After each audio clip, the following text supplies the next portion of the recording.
Hey, this is Matt once again. Welcome back to another video. This is a paid request for Shawn. Thank you so much for that. For those interested, requesting any type of videos, random thoughts, streams, commentaries, movie review, re-review, whatever the case may be, feel free to send it either directly to my PayPal. Do have a CashApp as well. Links are down below in the info box, and I will get to it as soon as I possibly can. And for those who sent them, thank you. I do appreciate it. So Shawn, he had two requests. One was for the Motley Crue, like a not really kind of a documentary, but it was also just kind of a concert showing music videos, all sorts of stuff. That's up. And then he wanted me to do a commentary on Juice, the 1992 film. I'm like, okay. So let's get into it. Let's not wait anymore. I'll pause the beginning for those who want to follow along. And if anyone wants to request any type of videos, PayPal, Cash App, best ways to do it, links are down below in the info box. So let's get into it. I'll pause the beginning. 3, 2, 1, pressing play. So we have the Paramount logo to begin with. Now this is a film I've seen maybe once or twice, so I don't remember it a whole lot. I remember not minding it. I remember the acting being good. Tupac Shakur, Omar Epps. But this is not like a film I've seen multiple times. I've committed to memory, so there's not a whole lot of stuff I don't remember. Ernest Dickerson, I know this is the first film he did. Ernest Dickerson would go on to do Surviving the Game, which is a fun one with Ice-T. I do like that film. Gary Busey was in it, Rutger Hauer. Also, Tales from the Crypt Demon Knight. That was a fun one that he directed with Billy Zane. I even like Bulletproof with Adam Sandler and Damon Wayans. He did that one. He made some other films afterward that I don't remember much about them. I think he did like Future Sport or something. I can't remember.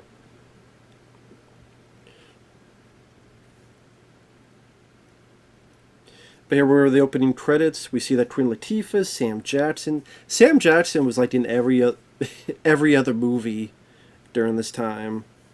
Because he was in Spike Lee films, he was in Coming to America, he was in this movie, of course Jurassic Park, and then of course Pulp Fiction, Die with a Vengeance, and more. But it's like everywhere you look, oh, there's Sam Jackson. Of course, like I said, Tupac Shakur is in this, and the sad thing is, he was actually a pretty good actor. I still like the film he did with, I think, Tim Roth called Gridlock. I think that's what it's called. I do like that film. I think him and Tim have good banter back and forth. I think Ernest Dickerson was like a protege or something of Spike Lee. Something like that.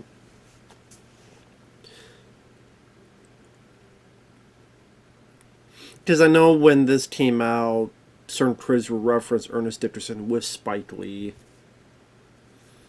Although, honestly, I like Ernest Dickerson more because I like more of his films than Spike Lee films.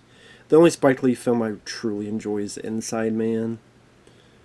This film I don't like. Black Klansman I didn't hate or anything, but like this one I don't mind. And here we have, I believe it's Omar Epps. I think this is him with the pillow over his head.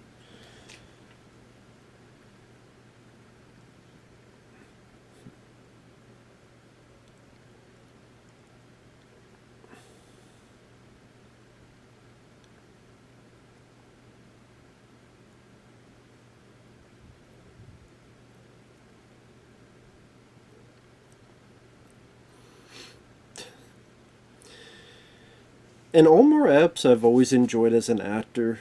I've always liked as an actor. I can't remember the first time I saw him in something, but he was in Major League 2, which is not a good movie, but it's not his fault. It's like, well, we can't get Wesley Snipes, so we'll get Omar Epps, but Major League 2 I'm not a fan of. But like I said, I like So he was in Dracula 2000. He's one of those guys that would pop up from time to time and stuff. And even if the movie wasn't great, I thought he would do a decent enough job. I would say the thing I liked him the most consistently at was House, the TV show House, which was about 8 seasons it was on, and he was Dr. Foreman. I thought Omar Epps did a really good job in that.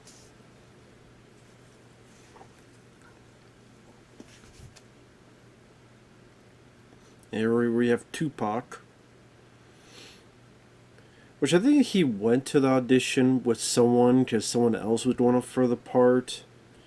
And then he's like, well, can I try? And I read that he only had like 15 minutes to prepare, but I think Tupac just had that look and that demeanor that you tell he's lived, he's gone through stuff in his life, and I think that presence really helps. And he had the right look too. And then his voice, which works well in rap songs, works well for acting as well. And it's a shame if he still lived, I think he could have had as successful of a career as Ice Cube. I really do believe that. I'm not saying he would do the same films that Ice Cube did, but I think he could have had just as successful of a film career as Ice Cube. I really do. Just he had like Ice Cube starting off with like Boys in the Hood.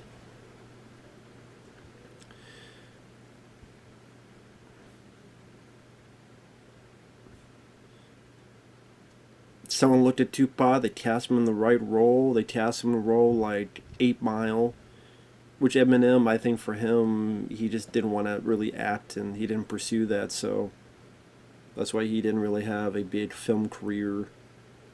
I think he popped up in was The Interview and little roles playing himself, but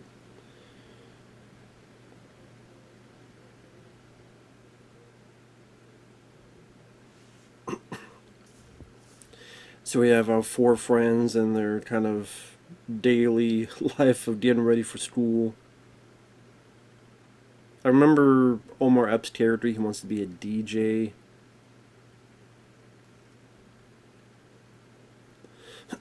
Then you have this guy who's, you say, a bit more of the comic relief character.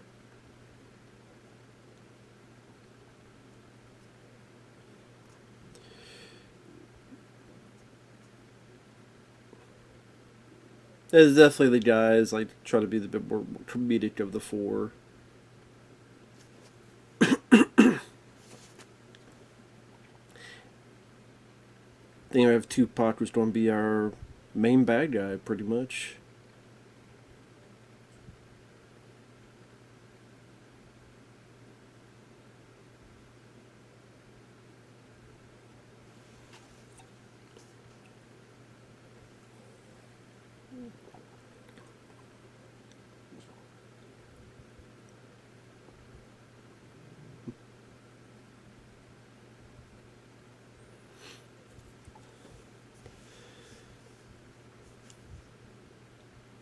I vaguely remember, I think what the deal is, they're going to cut school and do other things.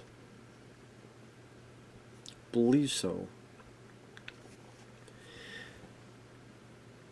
Which, yeah, I remember, like, if there were people that tried to cut at our school, they would literally call, hey, this he's not in school, is something going on, is something happening? But that's how small our school was. They would actually have an attendance and go, okay, this and this person didn't arrive, so call and see what's up.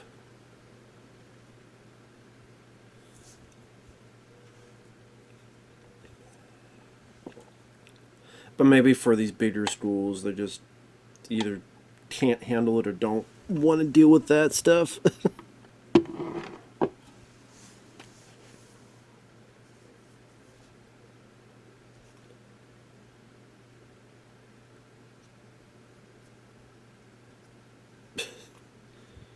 You fucked up friends.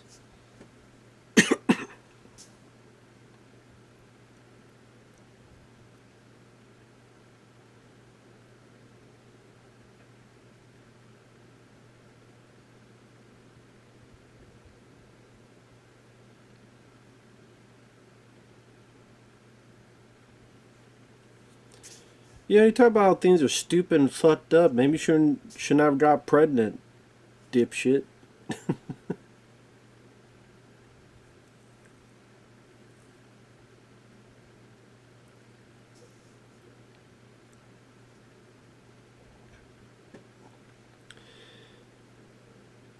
It's like, yeah, I understand, getting laid is fun, but,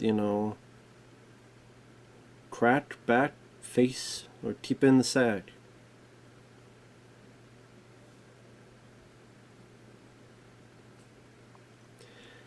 Now, of course, around this time, there was a ton of these type of movies that were coming out that were about the hood, boys in the hood, menace to society.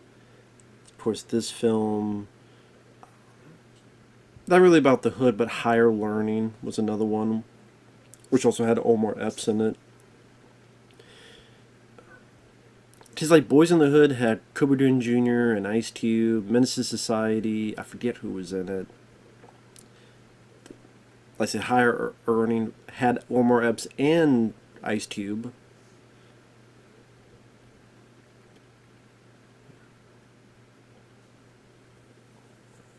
And of course, Friday, much more the comedic version. Honestly, Friday is my favorite of those type of movies. I love Friday.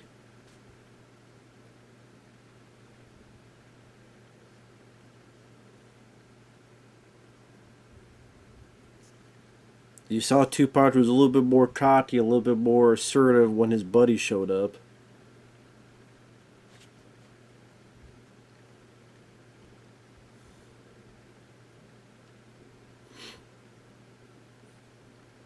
Of course, this language, people would be pissed off that this language would be used in the film, like the word that rhymes with maggot. But whether you liked or disliked, whether you think it's offensive or not, this is how some people do talk. There are a lot of people that do not talk in a PC way. So,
if you're not following along, it was the mess with the other guy saying the girl he was with might have been a dude and all that stuff.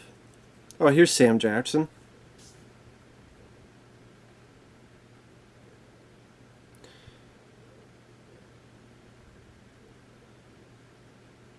Man, back in the day when you had arcades like this, you got Street Fighter in the back.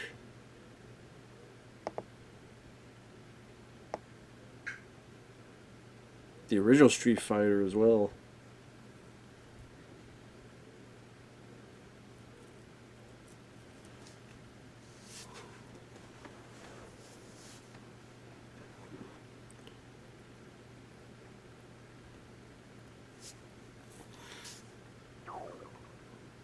I think this film did okay at the box office. It made, I think, like 20 million or so. I mean, these were not like blockbusters, but it made enough for a profit, and that's why studios kept making them for a bit. Because there's an audience. And then Friday was a breath of fresh air because even Ice Cube says, there's been a lot of these very serious takes on it. But we wanted to show people that it's not all about that. There's also some fun and humor to be had in the hood as well.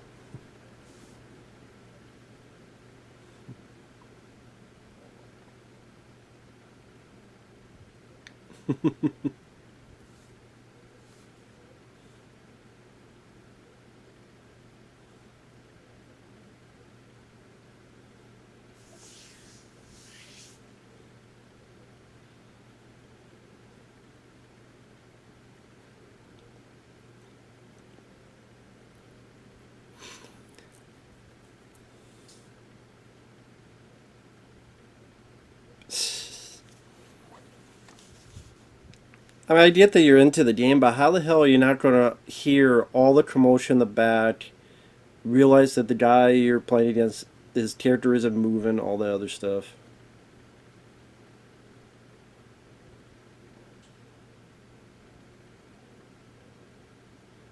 Obviously, there's going to be an irony for later, the fact that Omar right there saved Tupac Shakur, and then later on, Tupac's going to try to kill him. I think that's one thing I remember having a little bit of issue with is I thought the change between Tupac caring for them as brothers, best friends, buddies, to being the stone cold killer ready to kill such a dear friend, that wish there could have been a bit more of him getting to that point. Him debating it, him fighting it, him contemplating it, something to that effect, if that makes sense.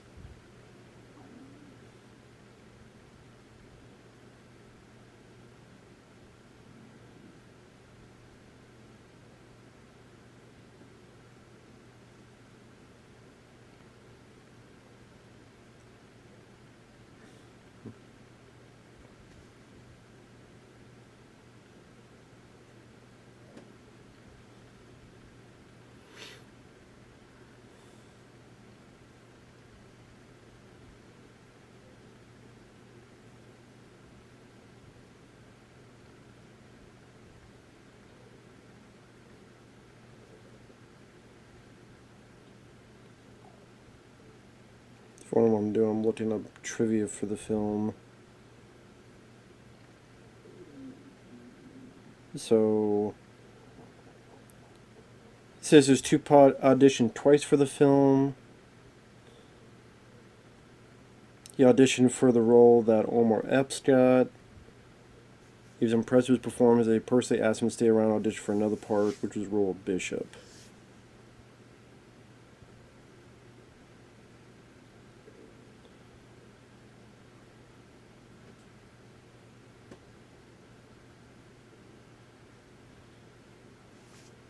Yeah, Daryl Mitchell, Donald Faison, Treach, and Money B were amongst the people who auditioned for the role of Bishop. Tupac had accompanied Money B to the audition, asked to read. Shakur nailed the role when he threw a chair during the audition.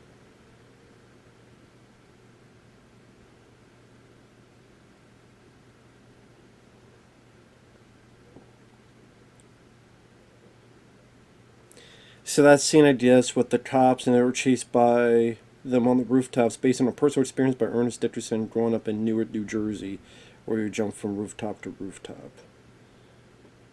Ernest Dickerson had been Spike Lee's personal cinematographer and worked on films like School Days, Do the Right Thing, Mo Better Blues, and Malcolm X.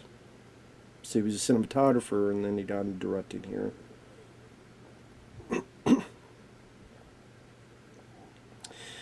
Juice is a popular urban street slang for respect and power during the 1990s.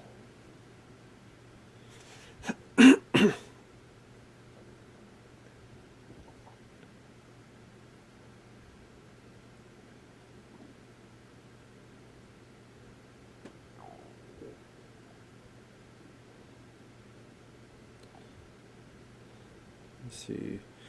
Film was shot on location in Harlem during the winter months of early 1991 into the springtime, which is why you notice differences in continuity weather-wise throughout the film, with the actor's cold breath appearing in a few scenes, as well as rain-soaked streets, barren trees, and difference in their clothing attire.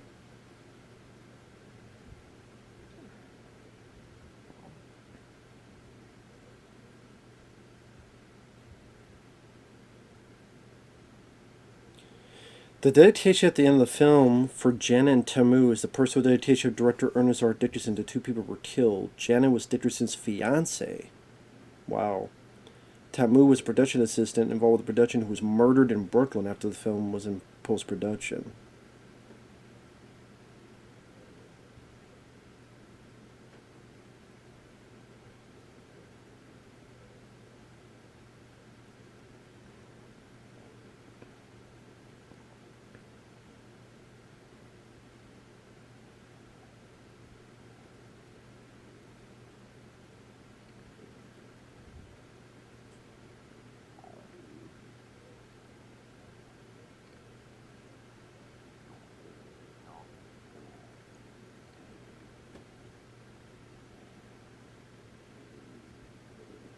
Let's see.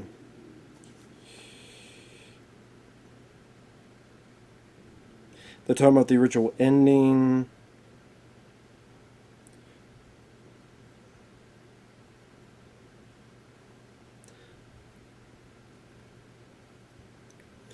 Does the original ending, I know the ending of this is Omar Epps holding on to Tupac, and he can't hold on, and Tupac falls.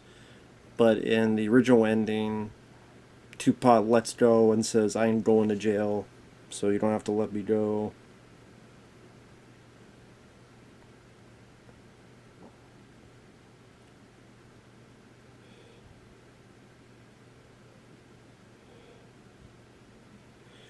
The studio forced the director to change the ending and stated that if he didn't change it, the studio would not give him nor the movie the support he was expecting.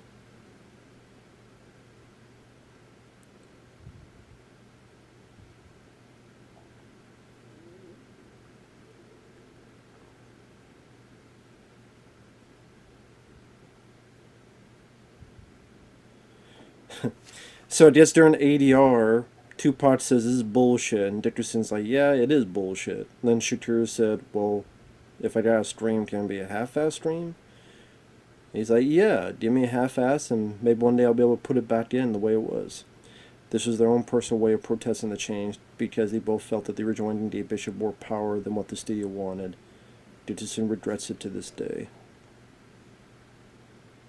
Regrets the stream, or regrets... I'm guessing means regrets the change that was forced upon them.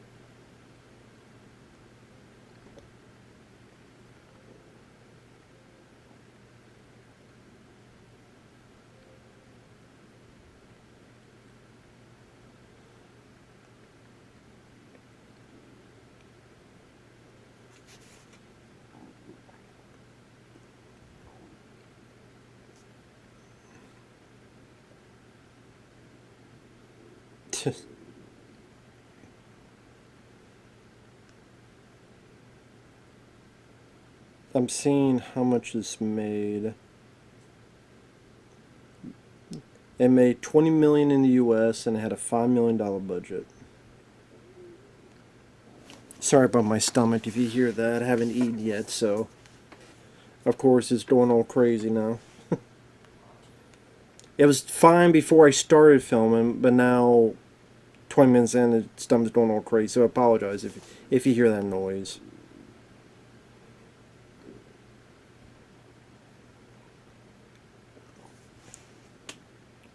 Roger did give it 3 out of 4 stars. Entertainment Weekly gave us a B+. 81% Rotten Tomatoes. And this has a 7.0 on IMDb. So definitely a well-liked film.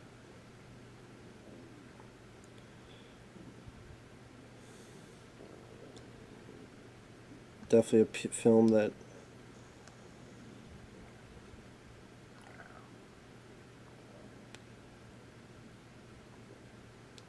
Mist Fest. It was nominated for Best Film. I don't even know what the hell Mist Fest is. Fuck is Mist Fest?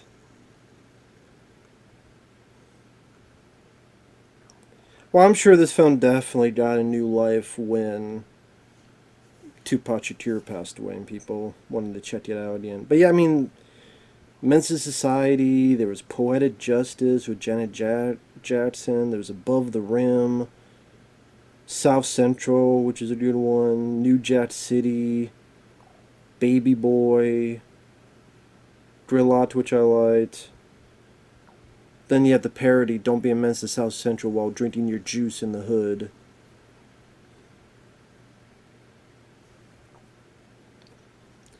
Which I think Omar Epps has a cameo of that as his character in Higher Learning, I think.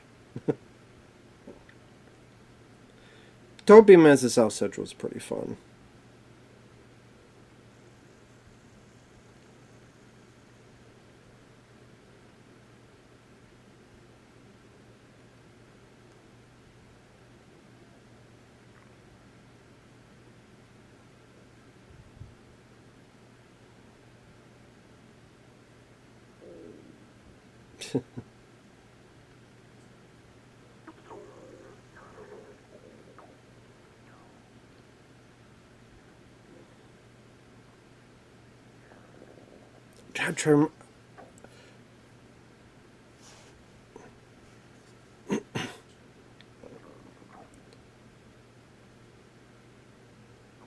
I know.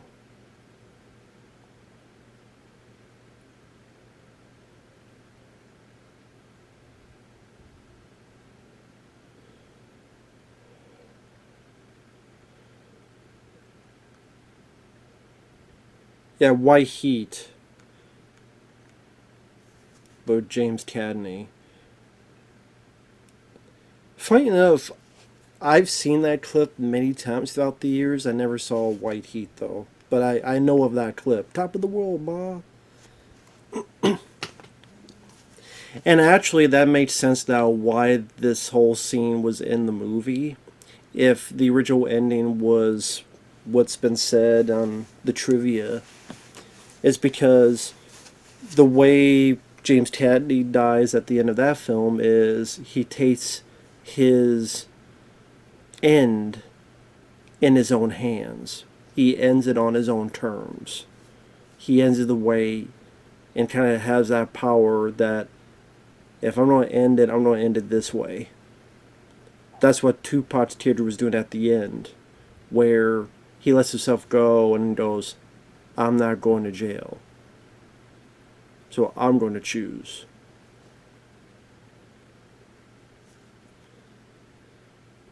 And that does make sense, because it does feel as if the way it's done seems a bit abrupt, and it seems like something was missing. So that makes sense.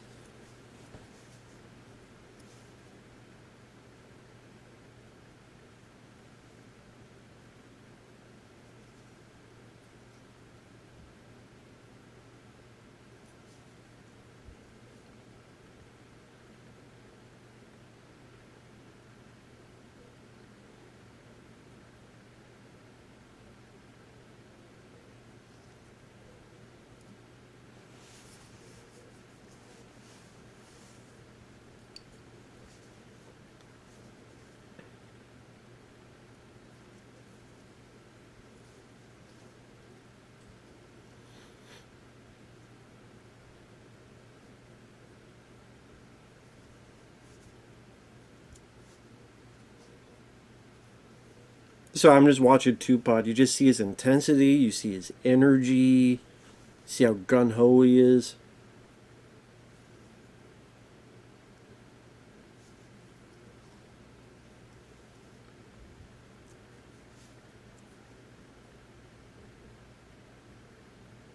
He does have like the weird haircut. The haircut, I think, is a bit distracting. Where it's like this one, like it's cut in a circle, one line around there.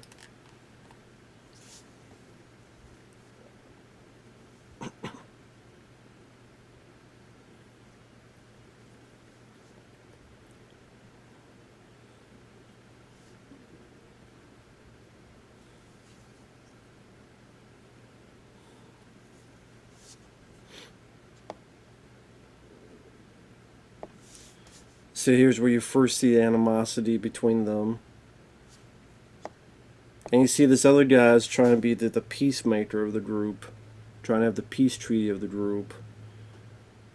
Which is ironic, because we saw him with that lady with the baby, and he wasn't really responsible at that point, but now he's being the responsible one.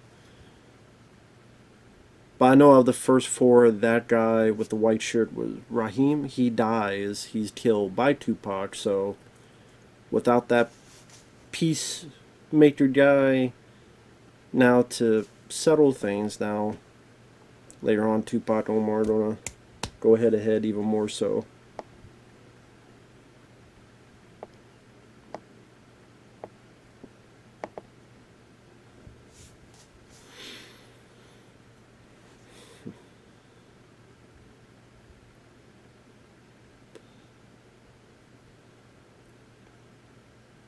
I never really understood the appeal of those kind of hats.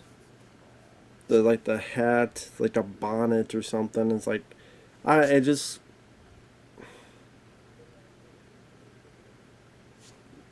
I don't know.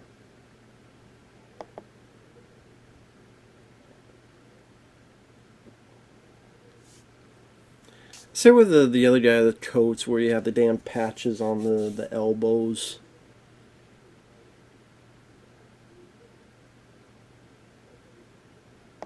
What are you trying to do, intimidate him?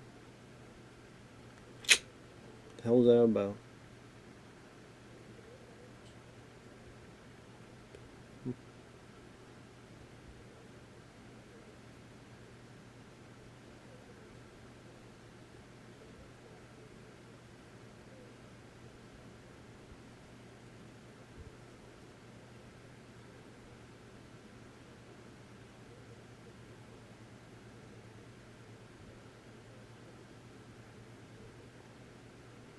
How's this guy's problem?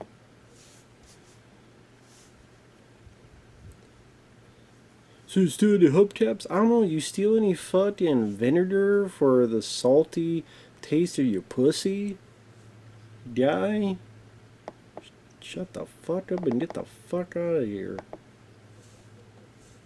Change your fucking tampons that time of the month. Fucking asshole. Dickhead.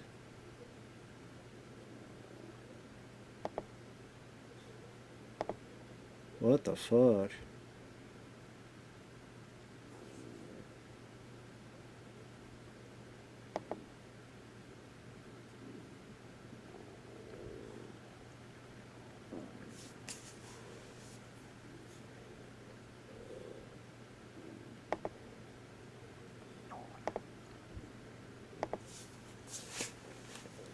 God, I'm sorry. It made me think of MTV, music television, about how back in the day we used to have that thing. We used to have. I mean, nowadays it's obsolete because, let's face it. I mean, this is going to be a tangent. The whole television in general, if you think about it, is fairly obsolete nowadays. There's not a whole lot of people that just watch television.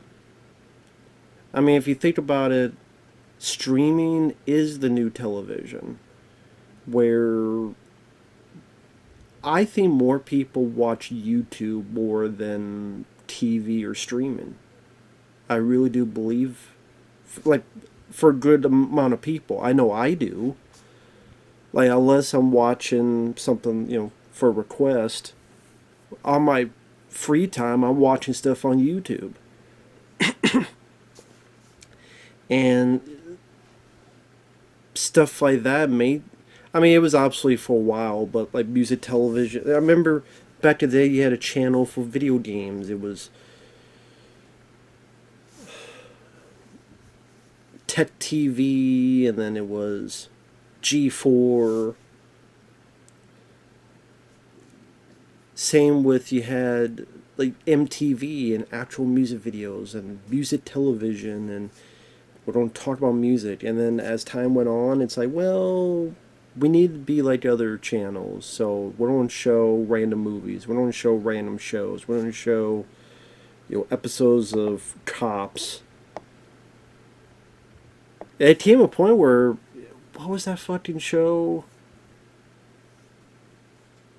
I'm trying to remember that damn show. Rob Dyrdek was...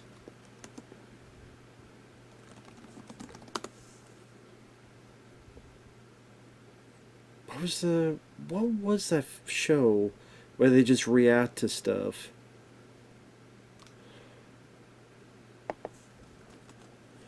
Come on. I know it's just random, but if I don't, I'm gonna... Ridiculousness. That's what it was.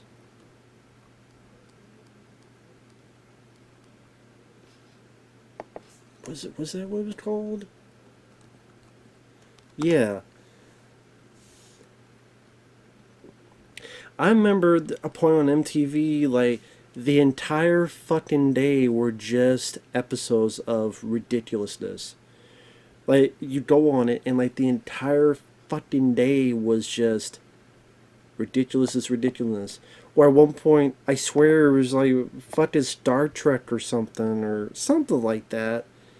So that's, I mean, same with Sci-Fi Channel and other channels of that like, where it's just, they stopped being what their title suggests. It became, well, it's popular here, so we're going to put it here so people, oh, I want to look at that. They hope they go to our channel, not their channel. So we don't have the same product, but we hope they go to ours instead of theirs.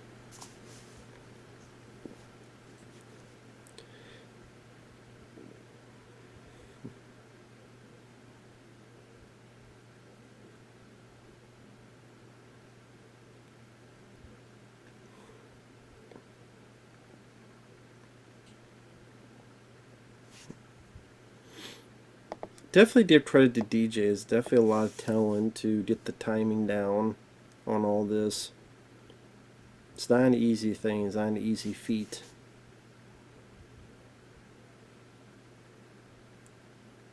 Then to get the timing of all of it.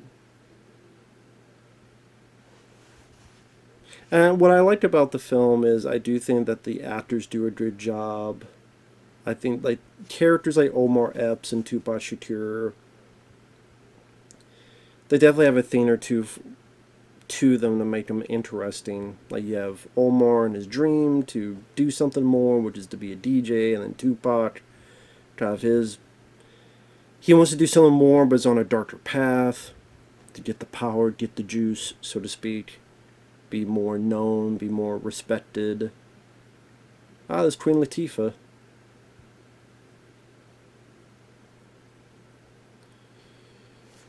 Which, yeah, I mean, she was doing stuff like this and Set It Off and films like that. And then later she would be in, what, Bringing Down the House with Steve Martin. What was that film she did? Taxi with... Was it Jimmy Fallon was in that? Awful fucking movie. Beauty Shop. And that's what I mean, like, Tupac, like, he would have gotten... I mean, some, I just could argue, well, would he have really joined some of these more comedic, more... I don't want to say family-friendly, but I think he could have just... People could have said Ice Cube would never have done something like that. Like, if you look at Ice Cube in Boys in the Hood, if you look at Ice Cube in Higher Learning, you look at Ice Cube... Would you have thought he would be in Are We There Yet? Are We Done Yet? But, I mean, you grow up, you have a family, you get kids, you know, your opinion changes, your taste change, what's important to you changes.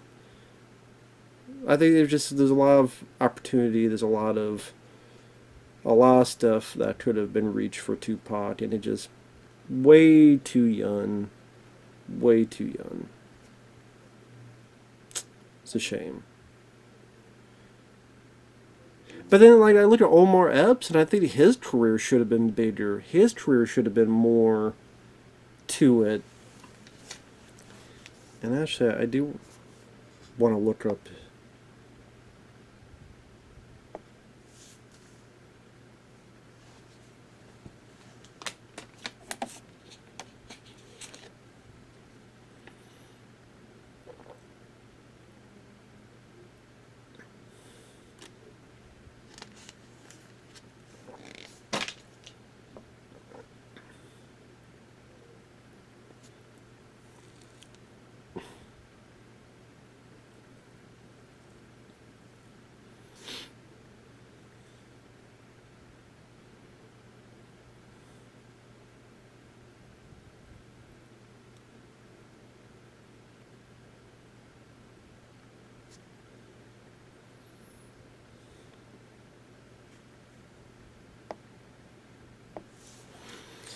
And at this point, I mean, we kind of know where this is going if you've seen enough of these. You have the guy who is our hero, our lead, who is hesitant about this, who doesn't want this to happen, that thinks it's a bad idea, that has, you know, more of a future, opportunities. You have the guy who's the more of the hothead, more of the hotshot, more of the gun ho type of guy. You know that something's going to happen here, especially with this. Like you pretty much know where it's going. At least for a little bit. Maybe not all the details, but you know for a little bit where it's going. So I'm looking at Omar Epps' career. So he's 51 years old. So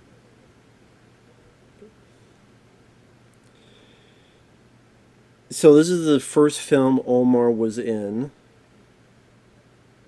He was in a short film, but this is the first film he was in.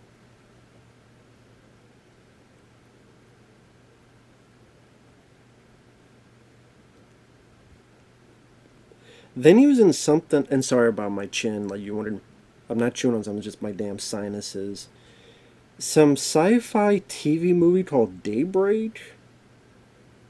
Ironically, now with Cuba Gooding Jr. from Boys in the Hood. It was for HBO.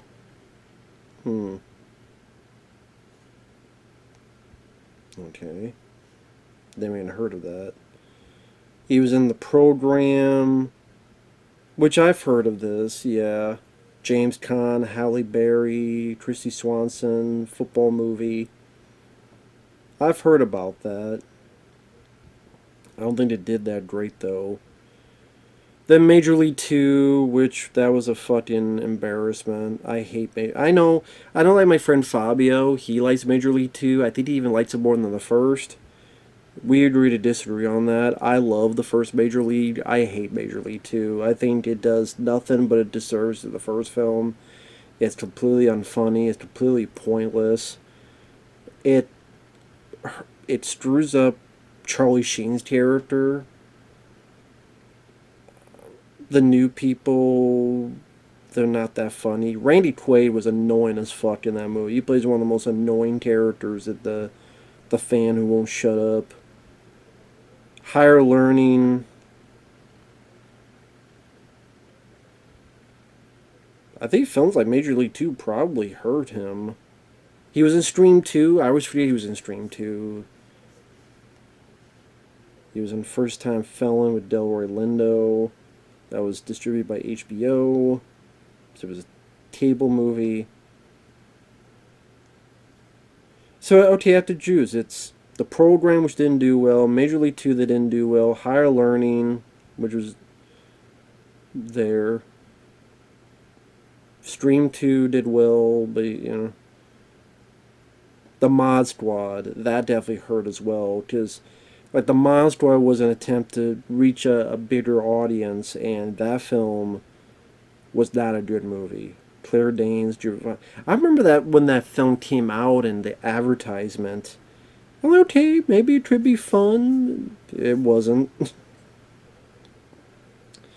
In Too Deep. Love and Basketball, he got some notice for it. Nominated MTV Movie Award for Best Male Performance.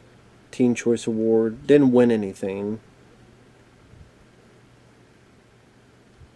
And then he was in Dracula 2000 as a supporting role.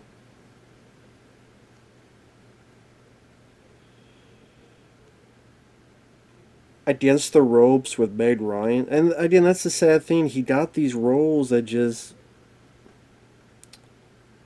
Major League 2, Mod Squad, Against the Ropes, that just were bombs and didn't do shit for his career. Like, Against the Ropes cost $39 million, and it was directed by Charles S. Dutton. Yes, from Mimic and Alien 3. There you go. What's it? Alfie, which starred Jude Law, and that was a big bomb.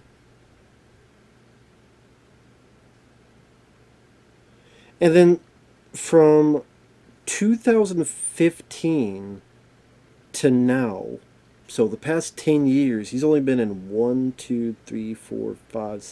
7 movies in the past 10 years. Which, I mean, may not seem bad. I mean, may not seem bad. But they're films you probably never heard of. Almost Christmas, which Danny Glover's in this, Monique. There's Trafficked with a K, a horror thriller. Group of friends who are terrorized by Dana bikers in a remote countryside home. Which I've never even heard of this movie. Never even heard of it. I bet Omar Epps' character gets killed.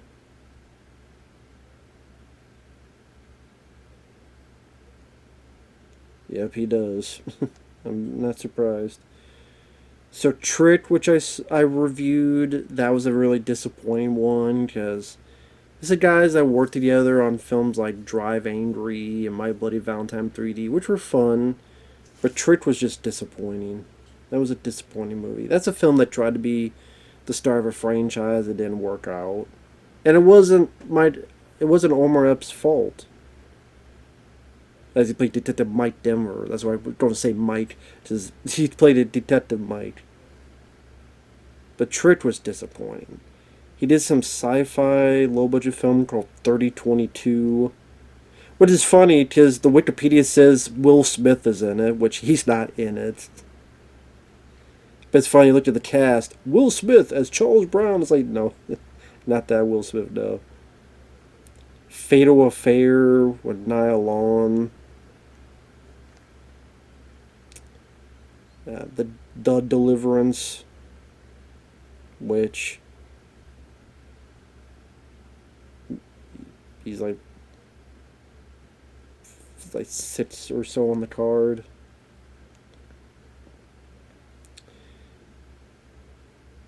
You know what? This might have been the first film I saw him in. I'm looking at TV. There was a TV movie called Deadly Voyage. I think that was the first one I ever saw with Omar Epps. I don't know we're getting this scene with the robbery, but let me just finish this point. Because I remember that was around the time when we first got cable. Was around 96, 97.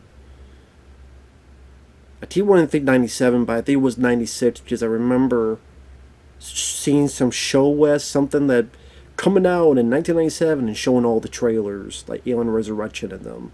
So, I remember having HBO at the time and seeing this advertised. Deadly Voyage. Because the plot was him and a group, they were on a cargo ship. Some people find out that they're stowaways, and then they start being hunted down and killed.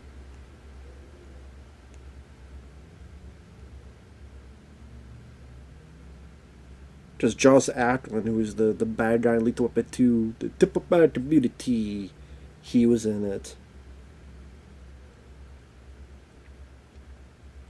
And that's a film I haven't seen in forever, Deadly Voyage. But yeah, Omar Epps starred in that.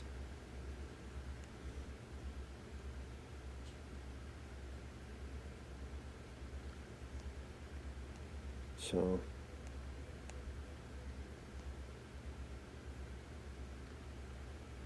yeah, definitely remember that one. So, of course, by this point, Tupac murdered the guy.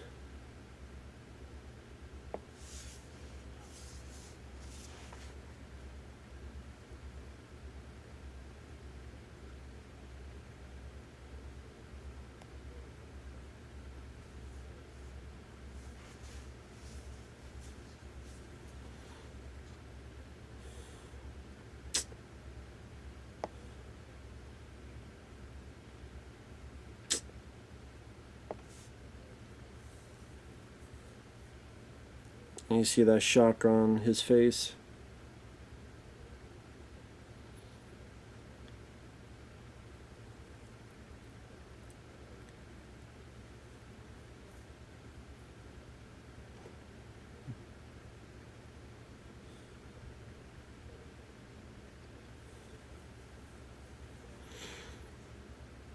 I like the music. I like the music. It's subtle. A little, almost like a horror film vibe, but subtle.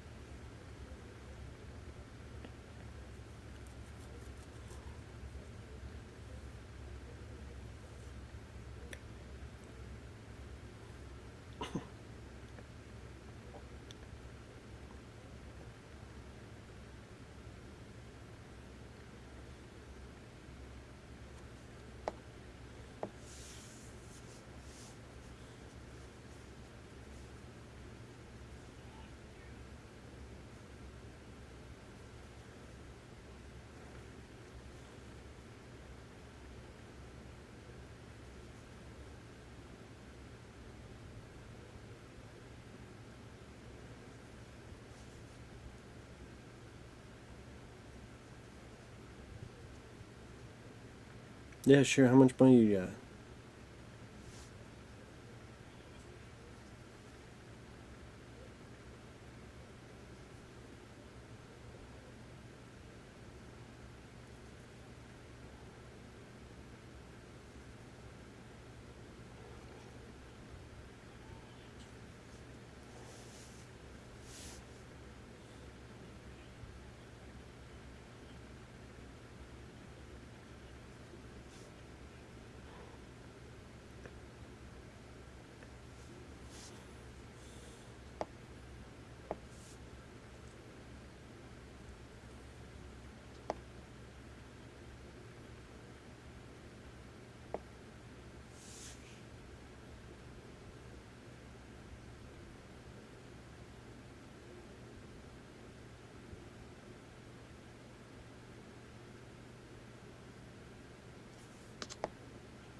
Does a nice job with the tension because you don't know what Tupac's going to do next.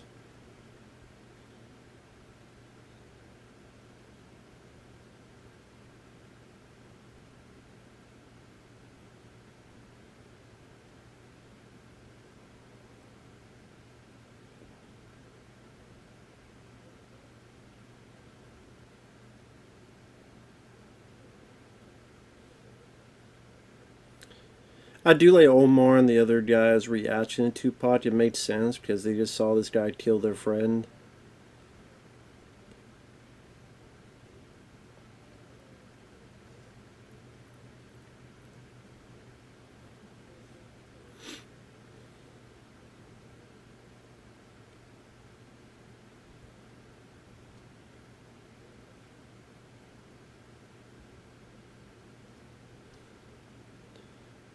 Because then you don't know quite what Tupac's going to do and stuff.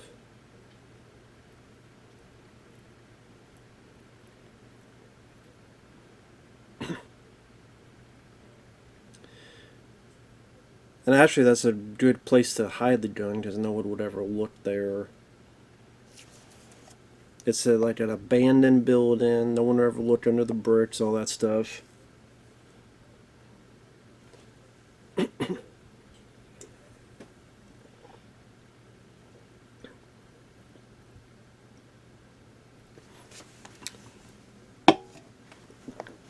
I do like the way they portray Omar Epps' character, where he's just completely in a daze. As one would be when you just saw one buddy murder another. And then you just kind of completely. The air, the emotion just sucked out of your body. You know? Completely sucked out of your, out of your body. And you wonder, what the hell do you do next?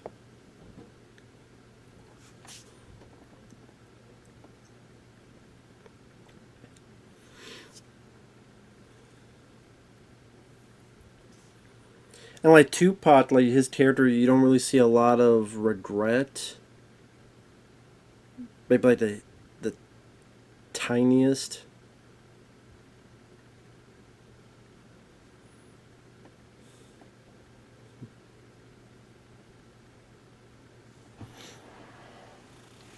And there's like, well, what do you do? Do you tell the truth and then somehow, some way, Tupac gets out and goes after you, your family, all that stuff? Or do you lie about it?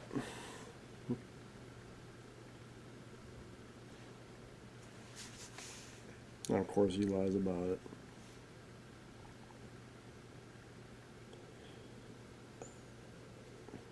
I want to look up the other actors in the film.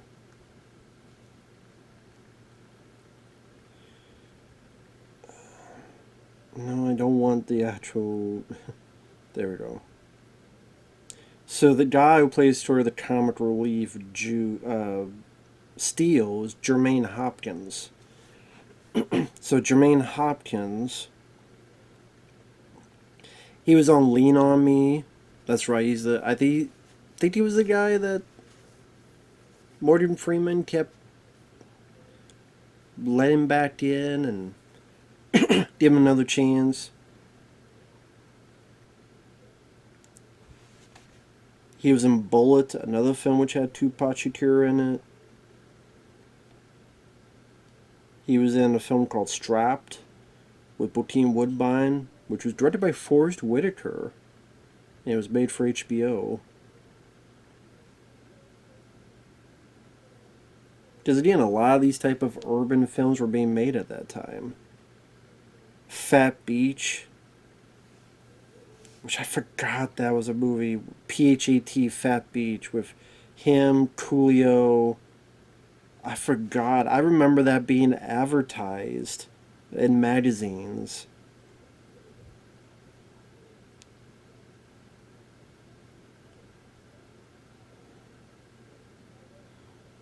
Def Jam's How to Be a Player he was in, starring Bill Bellamy. Then in the 2000s, he was in films called Urban Massacre as Tronic, I Wish I Had a House Like This, Cash Rules as himself, Zoo as the Bearded Clam, so I guess that's an animated film, Equal Standard, which I guess Ice-T is in this.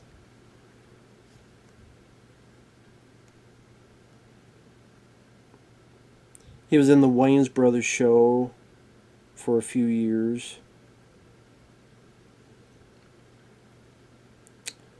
Now, Tupac sadly passed away in 1996, so I think about 4 years after this film comes out. Poetic Justice, Above the Rim, Bullet, Gridlock, Gain Related.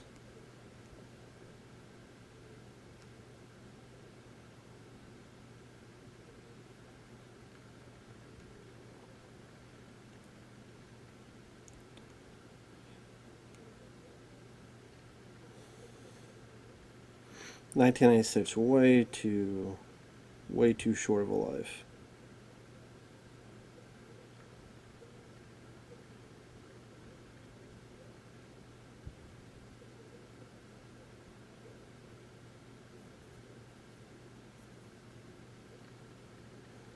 So there you go.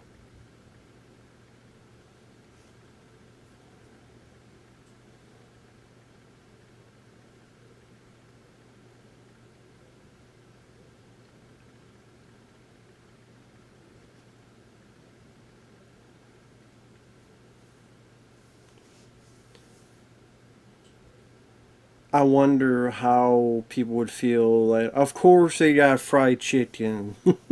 Of course they got fried chicken for the wake, the funeral. I'd be like, what's wrong with fried chicken? I love chicken. I'll take fried chicken anytime over meatloaf or other bullshit. Because that's to be all, well, there's a Kool-Aid, and I'm like, what's wrong with Kool-Aid? Especially cherry. And I love fried chicken, especially Popeyes. I wish we had a Popeyes around here. I would go there a lot more often. I would go there often if I could. But sadly, there's really no chicken places around here. No KFC, although people say KFC sucks nowadays. Love to have the find out for myself.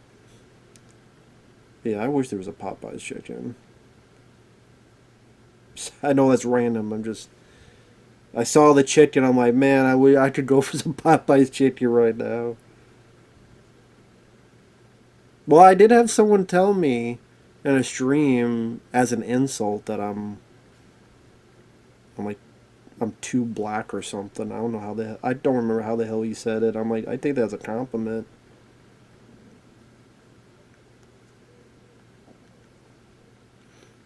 But, it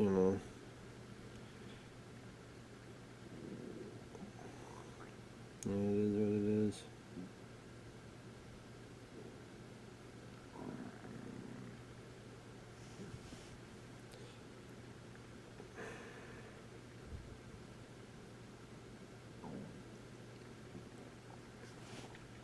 I do like Omar's look.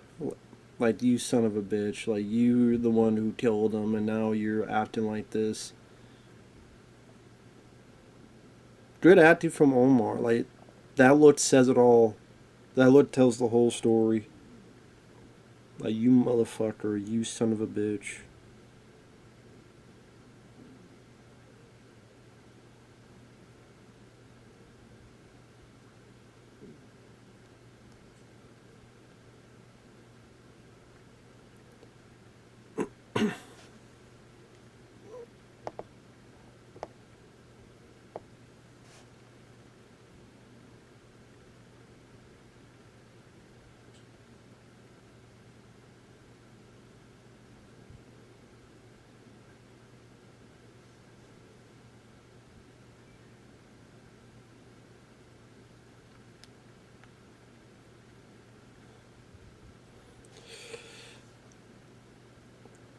And then Tupac is going to get more and more paranoid, thinking eventually him or the other guy is going to talk. They're going to talk, they're going to let it out, all that stuff.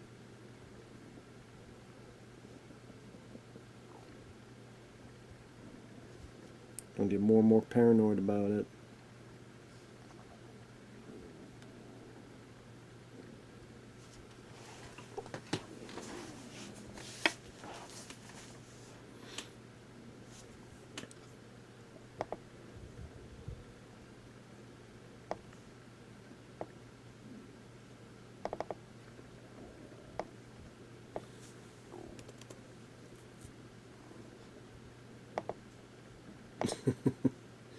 I'm getting blackmailed by my own baby brother? You kidding me? Yeah, I guess so.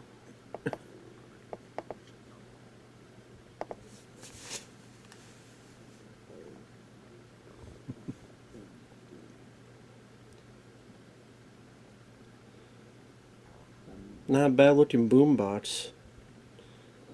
That's what we had back in the day. I didn't have one like that. I had one like a kind of like a bigger type of boombox. Play your cassette tapes in it. Actually, the one I had, I think it had cassette and CD it could play. Cassette and CD, which was nice.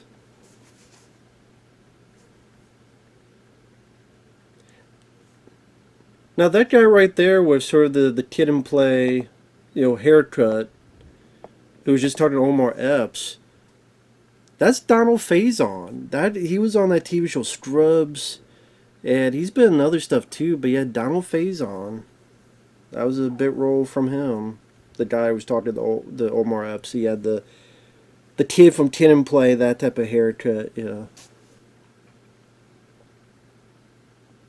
Which he's done some stuff throughout the years. And I like Donald Faison. Because I've seen him in bit roles here and there.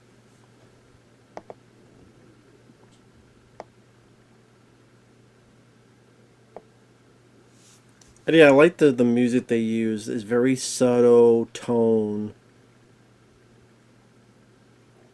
Like a nerve that's on edge. That's what the music is. It's a nerve that's on edge. You're just waiting for it to take the next turn.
And I would say, sorry I was so silent, except my fucking stomach. I guess my stomach, since I was silent, my stomach decided to talk for me. So, if you didn't hear that, don't worry. If you did hear that, let me interpret what the fuck my stomach was saying, because maybe it was my thought process going into my stomach, and it's like, okay, if you're not going to talk, motherfucker, this will talk. That, I would say so far, that is my favorite scene in the movie, is that conversation by the locker between Omar and Tupac. And Tupac, when he sold, I don't give a fuck. I don't give a fuck about you. I don't give a fuck about Steel. I don't give a fuck about myself. You're right, I am crazy. Now, granted, there's a part of me that wanted a little bit more backstory with Tupac as to why he's so crazy. I understand that everybody has an explanation, everybody has a reason for it, and sometimes it's just how it is with where they live and how things come about. But I would like to just we get a hint of something going on at home with the father kind of catatonic and he gives the money. Although I'm not 100% sure what that's all about, so I don't know if there's more scenes that was cut out or it was meant to be more, but they didn't go with it. But like maybe there's a bit where he's sad about what happened to his friend and he sees photos with him and his buddy together, but then like he's sad and he's like regretful, but he realizes that. But I guess if he did that, then him saying "I don't give a fuck" would not make any sense. To be fair, that wouldn't make sense. So if that were then just something about just him in his room, just staring at photos and thinking he should be emotional, thinking he should feel sorry, but he doesn't. He doesn't know why he doesn't, and just a little bit more to the Tupac's character, like his home, just something a little bit more.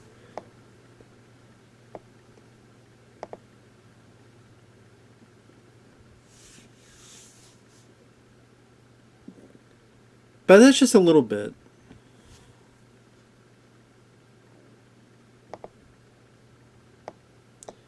I don't know why Tupac is so surprised by this. You just threatened you were going to kill Omar Epps. You killed your buddy in front of all ya. So why are you surprised that they're not getting your back? I don't know why this guy's even surprised by that. Like, what did you expect?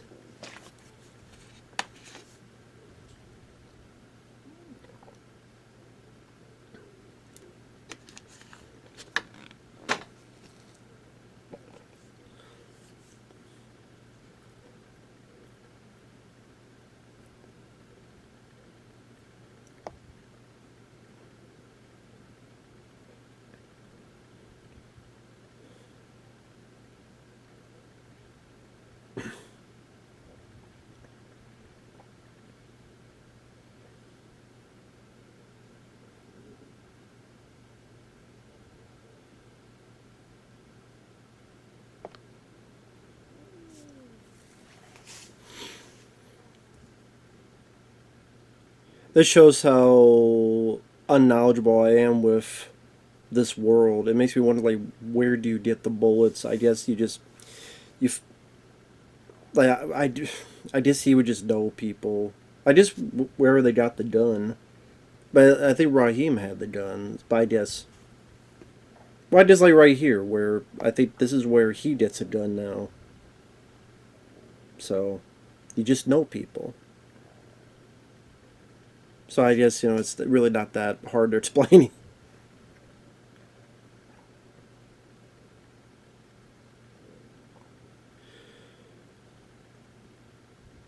I guess I should be thankful I never had to experience that kind of stuff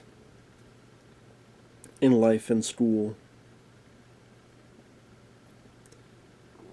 This worry of being shot, this worry about someone carrying a gun at school, that was never even a thought. Being in Iowa in this small school called Armstrong, that was, I mean, pretty much is one of those where if you have a class, you knew everybody. Maybe not well, but like you recognize everybody, and mostly you were maybe you're separating the two, three classes, but it'd be that group going one to the other to the other.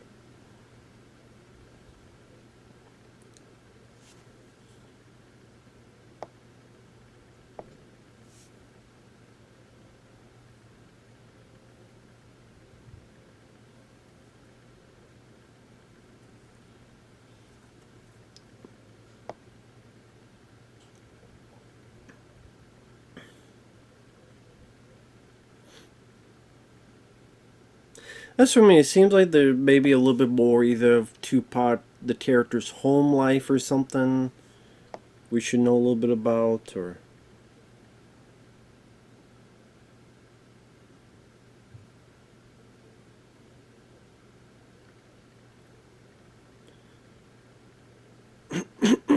well, fine. Fuck you, bitch.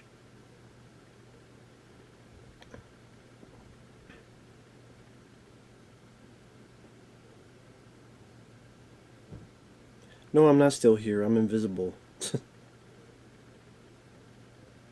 Just that question. Are you still here? Nope, I'm invisible right now. I'm John Cena. You can't see me, right?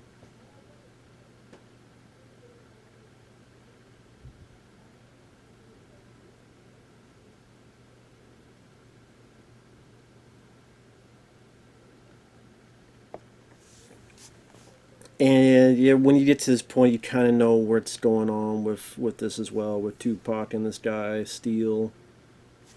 Like someone's gonna. Although I think I know he gets shot. I don't think he gets. I'm trying to remember if he gets killed or not. I know he gets shot.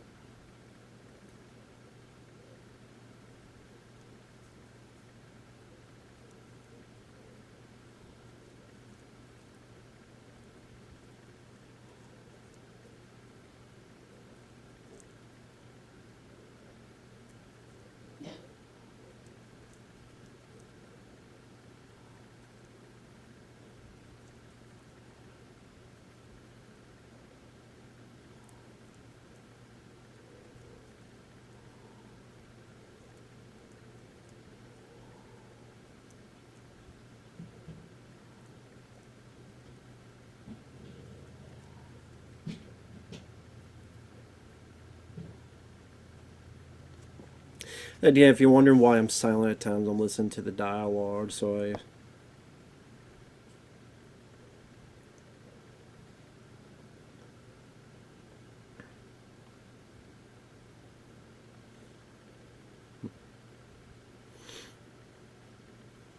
Nice open space in that living room.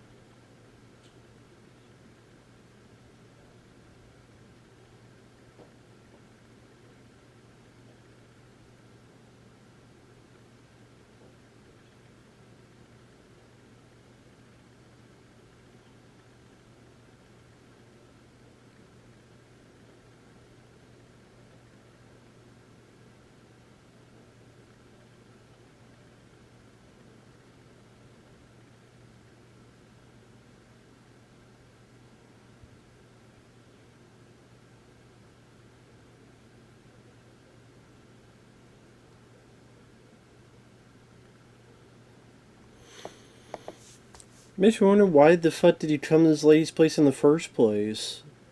Like you wanted to, but you didn't want to tell her anything. Like you sit there and you don't eat and you don't make out, you don't get laid, you don't really want to tell anything what's going on.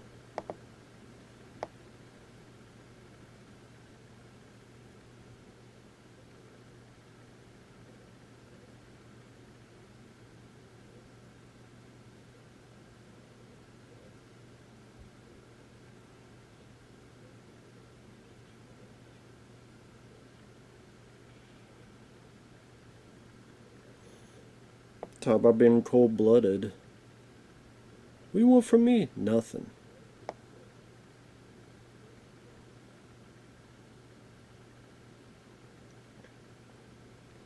So Sam Jackson does have a big role, but he did a lot of these like bit roles throughout these years.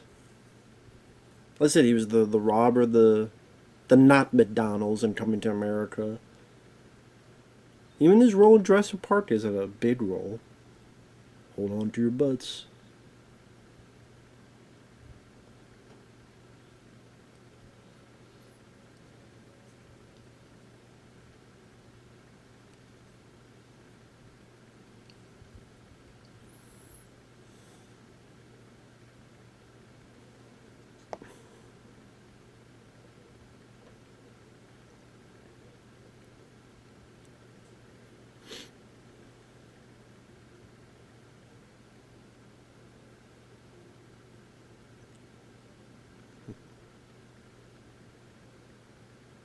See, now he's trying to put the thought out there that Omar Epps might have done something to this Steel guy.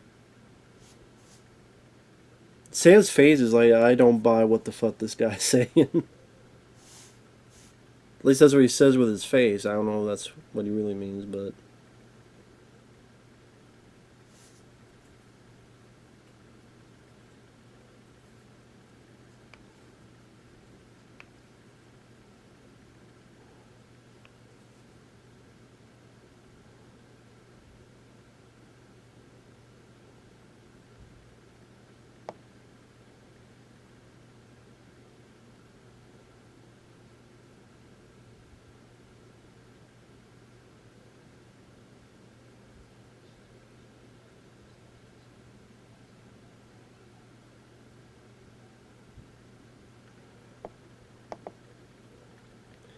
Oh, there's the guy, yeah.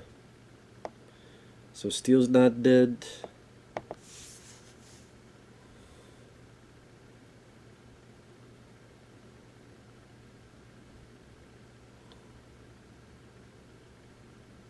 Can't tell Willie where he's been shot, though.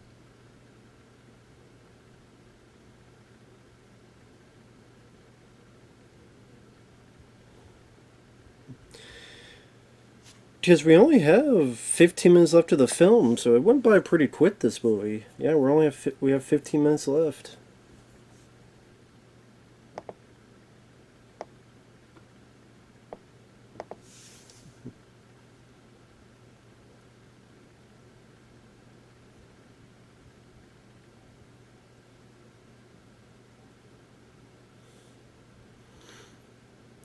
Well, they didn't put it over his head, so it seems like he's not dead yet, so...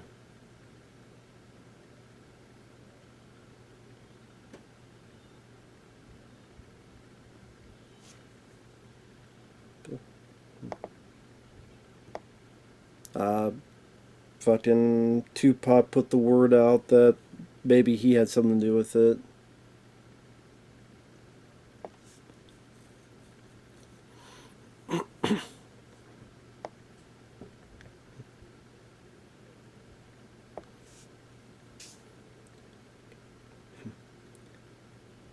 I don't know if it ever states if the Steel, like, what happened to him later, if he survived or... I mean, he survived at that point, but...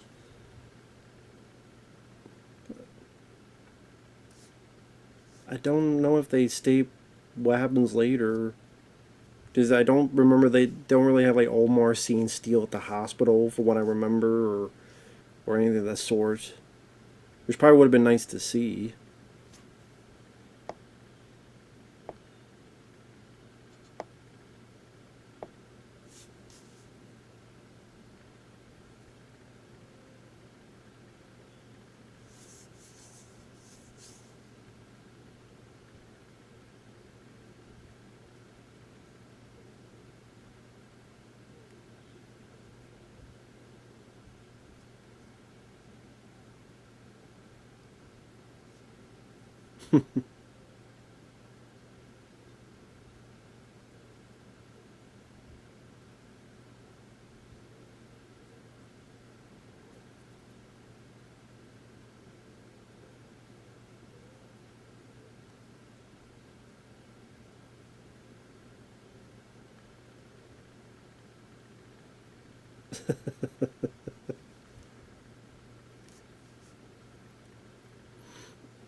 He's like, I don't want a damn.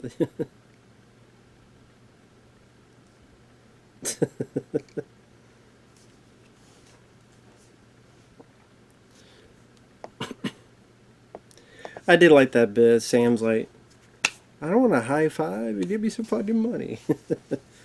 If I gotta be a damn messenger, I ain't doing it for free.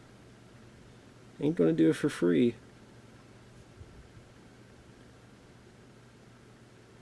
I'm guessing one reason they kept Steele, that guy, alive is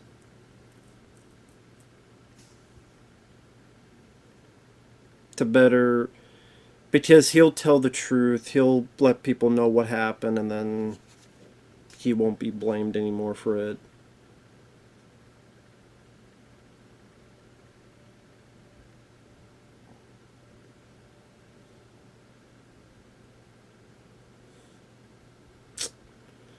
Bought that gun for nothing. I threw it away. Oh, what a big mistake. Well, I guess we do see this guy at the hospital.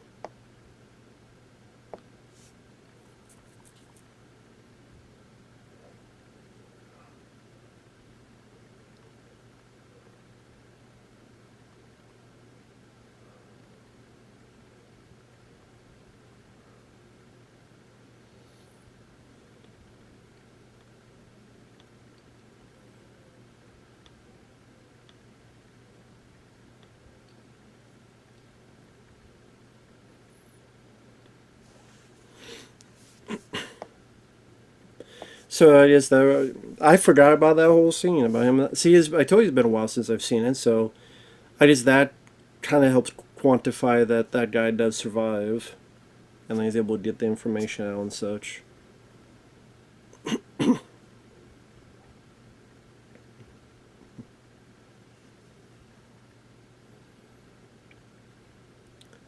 Well, if gossip spreads like wildfire, then maybe the truth will spread like wildfire as well.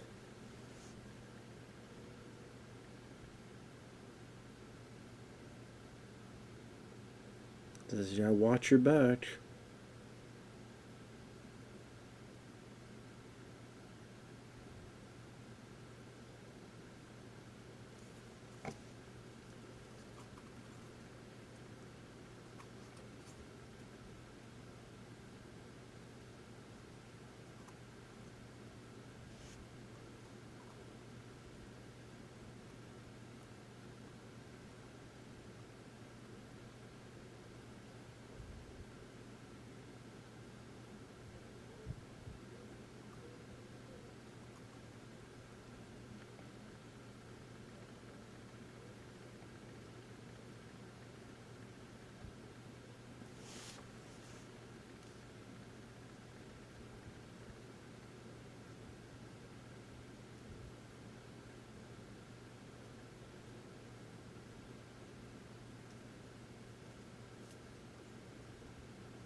Hey, brave, bravery in being a man.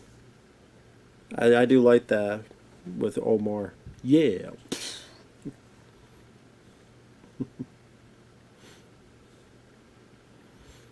Come on, you ain't no damn super cop. You ain't gonna aim and hit for shit.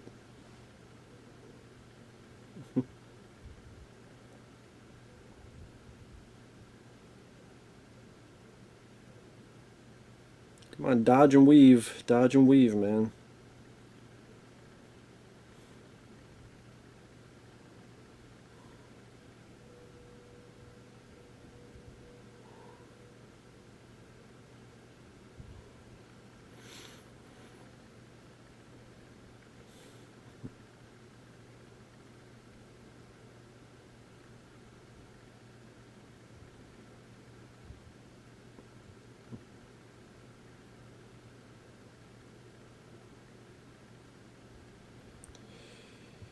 That's the thing in movies is that when you get shot in the arm, it's like, hey, you'll be old, you'll feel some pain, of course, but I would assume being shot in the arm is a lot more numbing and barely want to move, legs turn to jelly than how it's represented in movies. But just kind of a movie thing.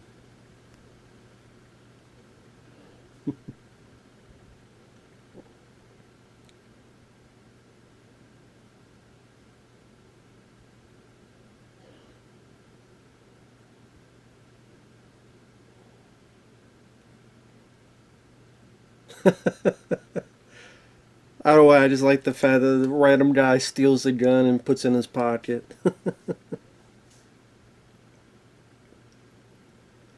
I don't know why. I just like that.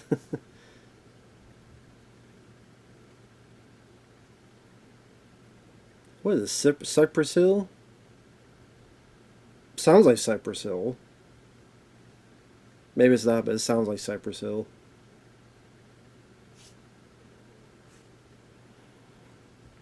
That's another thing with movies back then, whether variety type of movies, they really try to make a soundtrack so you can really sell it to the masses and people. They see the movie, then they go out, they buy the soundtrack on cassette, CD, whatever the case may be. Nowadays, you don't really get that. Like, you don't really get movies that make a specific soundtrack for you to look at, to buy, to whatever. You don't really do that. Maybe it'd be like Guardians of the Galaxy, where we'll pick a bunch of like random songs from the '70s or so and populate it, and that'll be kind of the not the gimmick, but the a piece of the movie. But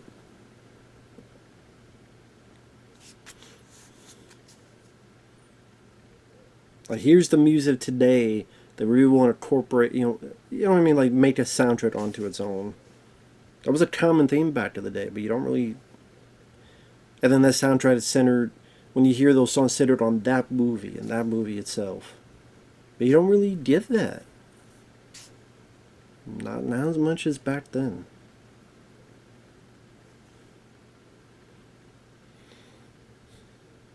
You look at like the Rocky IV soundtrack. You look at the Karate Kid. You're the best around. Nothing ever going to take you down. Or it's the moment of truth. You're giving it all.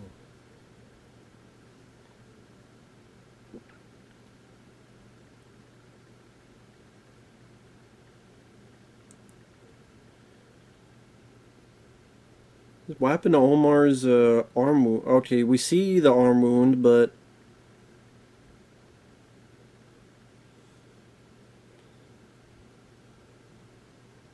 that always seems like he doesn't have an arm wound because he's moving that. Like, okay, you're shot in the arm.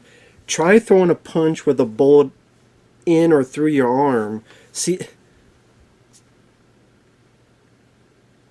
he should not have been swinging with the arm he's been shot. It should be he's got to fight one-handed and maybe use his legs or something, but not do this with the arm that's been shot.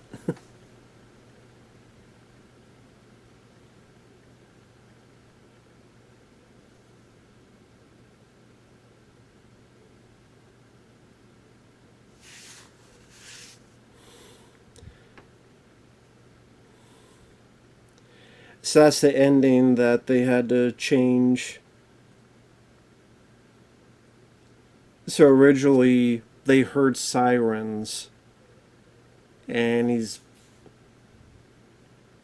I'm gonna end it on my own way. Go end it on my own terms.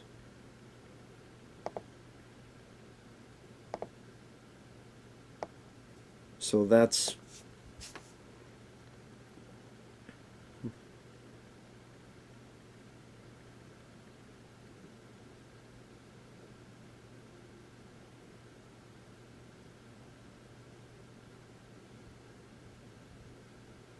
freeze frame.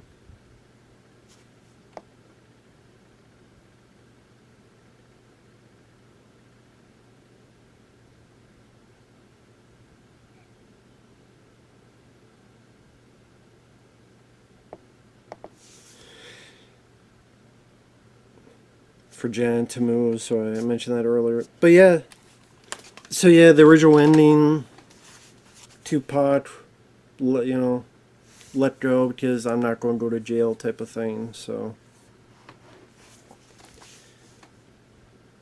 I mean, it does leave some stuff up in the air. Will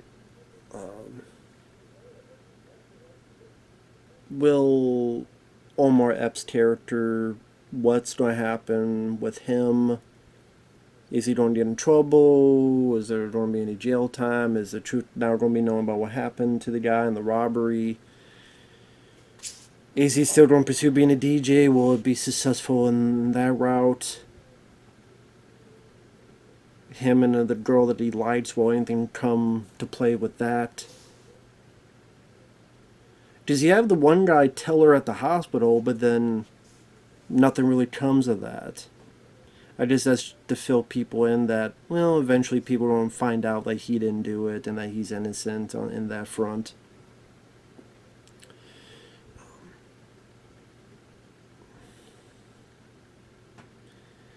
So maybe it would have been nice if there was like one more final conversation between the two, like right before the end fight on the rooftop. Maybe in that alternate ending where he's letting go and they'll come on. Maybe there's a little bit more conversation other than I'm not going to go to jail. But other than that, it was nice to rewatch this again. Still a good film. Again, the actors do their jobs well, especially Omar Epps and Tupac Shakur. I still think that scene at the locker where Tupac's like, I don't give a fuck. Like, that to me is, I think, the best scene in the movie. The finale, you see how Tupac's gung-ho attitude kind of got the better of him, really. Got the better of him by doing that. Because he goes foolhardy into the situation. And it's funny again in the fight scene that he's punching at times with the arm that's been shot. But at least you do get to see, Omar, get some hits in on Tupac and such.